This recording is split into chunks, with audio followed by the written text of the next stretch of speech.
Okay, this is going to be a quick video on what I call urban foraging, and basically it's finding food stuff in the wild of the quote-unquote urban area.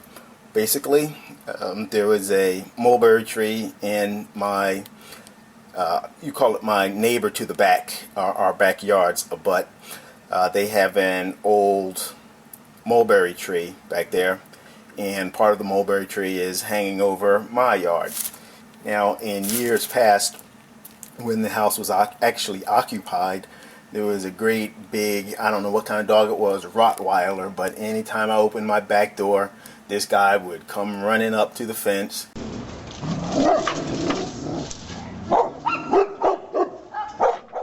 jump up on the fence,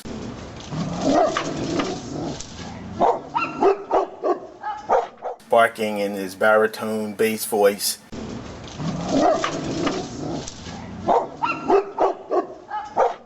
and you just didn't want to go anywhere near that thing.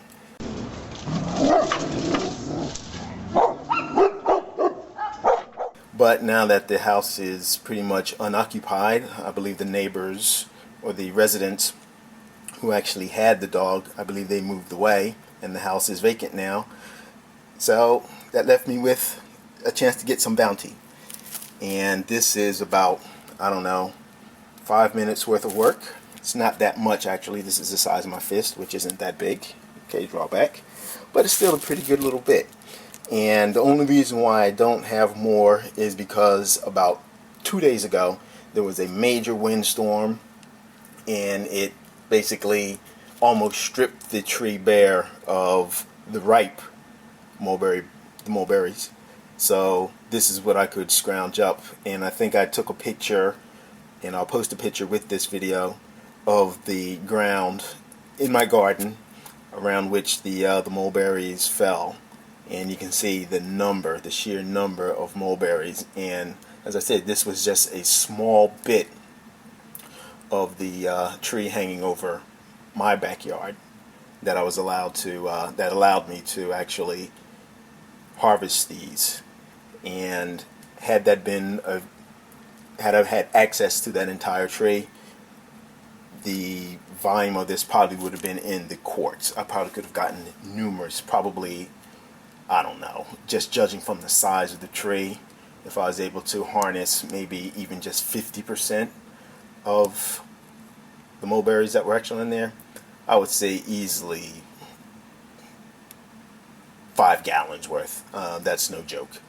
But in any case, just let me know what you guys have as far as, and what you think about harvesting free food in an urban environment, such as a neighbor's tree that happens to bear fruit hanging over your yard, and so you have every right to harvest that. Alright, and also in some other places, particularly in parks and such, I've actually seen people harvesting mulberries, other types of walnuts, some even acorns and such, and I would assume that they're taking acorns home for some reason. I'm not sure exactly why. I've seen people fishing and stuff and bringing the fish home, from some of the local creeks and streams. So just let me know what you guys think about urban harvesting, or call it what was the phrase that I had used before? Urban foraging. Yeah, that's it. Okay, thanks for watching, and bye-bye.